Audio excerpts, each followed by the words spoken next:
नमस्कार, मैं आपके साथ यूवी चौधरी और आप सभी को महाशिवरात्रि की हार्दिक शुभकामनाएं।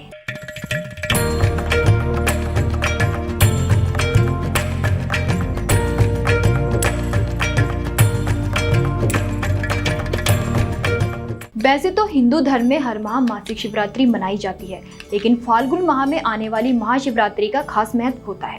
महाशिवरात्रि भारतीयों का एक प्रमुख त्योहार माना जाता है। महाशिवरात्रि के पर्व पर भगवान शिव का जल और दुग्ध से अभिषेक किया जाता है। महाशिवरात्रि को लेकर काफी सारी मान्यताएं प्रचलित है। प्राचीन ग्रंथों में कई कथाएं महाशिवरात्रि से जुड़ी है। महाशिवरात्रि को लेकर सबसे प्रचलित कथा भगवान शिव के जन्म की मानी जाती है। कई ग्रंथों के अनुसार सृष्टि का प्रारंभ इसी दिन से हुआ। महाशिवरात्रि के दिन ही भगवान शिव पहली बार प्रकट हुए थे। इस दिन वह अपने सर्वश्रेष्ठ रूप अग्निलिंग के रूप में सामने आए थे, जिसका ना तो कोई आदि था और ना कोई अंत। इसके बाद से हर साल फाल्गुन माह के कृष्ण पक्ष की चतुर्दशी को महाशिवरात्रि का त्योहार मनाया जाता है। वहीं पौराणिक कथाओं के अनुसार यह भी कहा जाता है कि मां पार्वती सती का पुनर्जन्म है।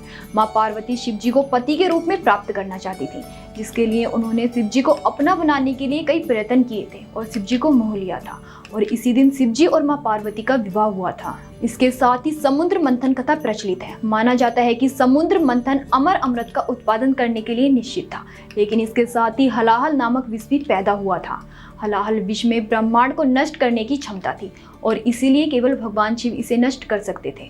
भगवान शिव ने हलाहल नामक विष को अपने कंठ में रख लिया था, जिस कारण उनका गला नीला हो गया था। इसी कारण भगवान शिव नीलकंठ के नाम से प्रसिद्ध हैं। इस प्रकार शिव ने दुनिया को बचाया। तब से इस दिन भक्त उपवास करते हैं और शिवरात्रि की घटना इसी का उत्सव है। वहीं महाशिवरात्रि आध्यात्मिक पथ पर चलने वाले साधकों के लिए बहुत महत्व रखती है।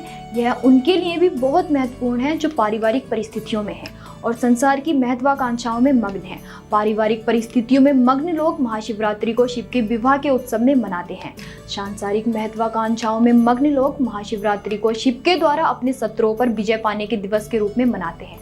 हालांकि साधकों के लिए यह वह दिन है जिस दिन वे कैलाश पर्वत के साथ एकात्म हो गए थे। वे पर्वत की भांति स्थिर व निश्चल हो गए थे। वहीं योगिक परंपरा में शिव को किसी देवता की तरह नहीं पूजा जाता, बल्कि उन्हें आदि गुरु माना जाता है। पहले वह गुरु जिसने ज्ञान उपजा, ध्यान की अनेक सहस्त्रावधियों के पश्चात एक दिन में पूर्ण रूप से स्थिर हो गए। उसी दिन को महाशिवरात्रि कहा गया।